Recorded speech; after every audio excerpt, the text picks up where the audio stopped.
प्रेम से बोलिए राधे राधे, जय श्रीमन नारायण।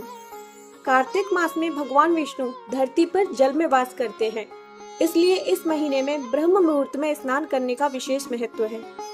कार्तिक मास में भगवान विष्णु और माता लक्ष्मी को प्रसन्न करने के लिए और उनकी कृपा प्राप्त करने के लिए आपको कार्तिक महात्म्य कथा का रोजाना पाठ करना चाहिए। हमारे इस चैनल पर कार्तिक महात्म्य की कथा आज से प्रारंभ कर दी गई है। कार्तिक महात्म्य कथा में कुल 35 अध्याय हैं, जो पूरे कार्तिक मास सुनाई जाएंगी। तो आपसे अनुरोध है कि कथा को पूरी श्रद्धा और विश्वास के साथ सुनें और अपने जीवन को मंगलमय बनाएं। कथा शुरू करने से पहले आप सभी का हमारे YouTube चैनल से जुड़ने के लिए बहुत बहुत धन्यवाद। और जो लोग नए हैं, जिन्होंने हमारे चैनल को अभी तक सब्सक्राइब नहीं किया, वो प्लीज हमारे चैनल को सब्सक्राइब करें और वीडियो को लाइक कर शेयर करें, जिससे ज्यादा से ज्यादा लोग लाभान्वित हो सके। तो शुरू करते हैं कार्तिक मास महात्म्य कथा। अध्याय 1। नैमिषारण्य तीर्थ में श्री सूत जी ने 88,000 सनकादि ऋषियों से कहा, अब मैं आपको कार्तिक मास की कथा विस्तार पूर्वक सुनाता हूँ, जिसका श्रवण करने से मनुष्य के सभी पाप नष्ट हो जाते हैं और अंत समय में वैकुंठ धाम की प्राप्ति होती है। सूत जी ने कहा, श्री कृष्ण जी से अनुमति लेकर देवर्षि नारद के चले जाने के पश्चात सत्यभामा प्रसन्न होकर भगवान कृष्ण से बोली, हे प्रभु, मैं धन्य हुई, मेरा जन्म सफल हुआ। मुझे जैसी त्रैलोक के सुंदरी के जन्मदाता भी धन्य है, जो आपकी 16,000 स्त्रियों के बीच में आपकी परम प्यारी पत्नी बनी। मैंने आपके साथ नारद जी को वह कल्प वृक्ष आदि पुरुष विधि पूर्वक दान में दिया, परंतु वही कल्प वृक्ष मेरे घर लहराया करता है। यह बात मृत्युलोक में किसी स्त्री को ज्ञात नहीं है। हे त्रिलोकीनाथ, मैं आपसे कुछ पूछने की इच्छुक हूँ। आप मुझे कृपया कार्तिक महात्म्य की कथा विस्तार पूर्वक सुनाइए, जिसको सुनकर मेरा हित हो और जिसके करने से कल्प पर्यंत भी आप मुझसे विमुख न हो। सूत जी आगे बोले, सत्यभामा के ऐसे वचन सुनकर श्री कृष्ण जी ने हंसते हुए सत्यभामा का हाथ पकड़ा और अपने सेवकों को वहीं रुकने के लिए कहकर विलास युक्त अपनी पत्नी को कल्प वृक्ष के नीचे ले गए। फिर हंसकर बोले, हे प्रिय, 16,000 रानियों में से तुम मुझे प्राणों के समान प्यारी हो। तुम्हारे लिए मैंने इंद्र एवं देवताओं से विरोध किया था। हे कांते, जो बात तुमने मुझसे पूछी है उसे सुनो। एक दिन मैंने तुम्हारी इच्छा पूर्ति के लिए गरुड़ पर सवार होकर इंद्रलोक जाकर कल्प वृक्ष मांगा। इंद्र द्वारा मना किए जाने पर इंद्र एवं गरुड़ में घोर संग्राम हुआ और गौलोक में भी गरुड़ जी ने गौओं से युद्ध किया।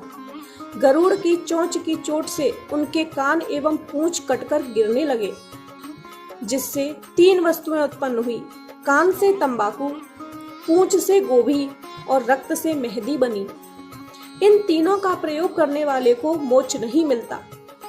तब गौओं ने भी क्रोधित होकर गरुड़ पर वार किया, जिससे उनके 3 पंख टूटकर गिर गए।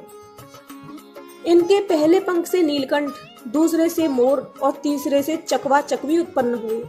हे प्रिय, इन तीनों का दर्शन करने मात्र से ही शुभ फल प्राप्त हो जाता है।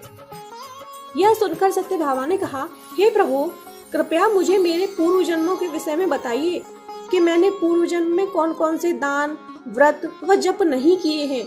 मेरा स्वभाव कैसा था, मेरे जन्मदाता कौन थे और मुझे मृत्युलोक में जन्म क्यों लेना पड़ा। मैंने ऐसा कौन सा पुण्य कर्म किया था जिससे मैं आपकी अर्धांगिनी हुई। श्री कृष्ण जी ने कहा, हे प्रिय, अब मैं तुम्हारे द्वारा पूर्व जन्म में किए हुए पुण्य कर्मों को विस्तार पूर्वक कहता हूँ, उसे सुनो। पूर्व जन्म में सतयुग के अंत में मायापुरी में अत्रि गोत्र में वेद वेदांत का ज्ञाता देव शर्मा नामक एक ब्राह्मण निवास करता था। वह प्रतिदिन अतिथियों की सेवा, हवन और सूर्य भगवान का पूजन किया करता था। वह सूर्य के समान तेजस्वी था। वृद्धावस्था में उसे गुणवती नामक कन्या की प्राप्ति हुई। उस पुत्रहीन ब्राह्मण ने अपनी कन्या का विवाह अपने ही चंद्र नामक शिष्य के साथ कर दिया। वह चंद्र को अपने पुत्र के समान मानता था और चंद्र भी उसे अपने पिता की भांति सम्मान देता था। एक दिन वे दोनों कुश व समिधा लेने के लिए जंगल में गए। जब वे हिमालय की तलहटी में भ्रमण कर रहे थे, तब उन्हें एक राक्षस आता हुआ दिखाई दिया। उस राक्षस को देखकर भय के कारण उनके अंग शिथिल हो गए। और वे वहां से भागने में भी असमर्थ हो गए। तब उस काल के समान राक्षस ने उन दोनों को मार डाला। चूंकि वे धर्मात्मा थे, इसीलिए मेरे पार्षद उन्हें मेरे वैकुंठ धाम में मेरे पास ले आए। उन दोनों के द्वारा आजीवन सूर्य भगवान की पूजा किए जाने के कारण मैं दोनों पर अति प्रसन्न हुआ। गणेश जी, शिव जी, सूर्य व देवी, इन सब की पूजा करने वाले मनुष्य को स्वर्ग की प्राप्ति होती है। मैं एक होता हुआ भी काल और कर्मों के भेद से 5 प्रकार का होता हूँ। जैसे एक देवदत्त, पिता, भ्राता आदि नामों से पुकारा जाता है। जब वे दोनों विमान पर आरूढ़ होकर सूर्य के समान तेजस्वी, रूपवान, चंदन की माला धारण किए हुए मेरे भवन में आए, तो वे दिव्य भोगों को भोगने लगे। तो प्रिय भक्तों, कार्तिक मास महात्म्य कथा का अध्याय 1 यही समाप्त होता है। कल हम सुनेंगे कार्तिक मास महात्म्य कथा अध्याय 2। जय श्रीमन नारायण। राधे राधे।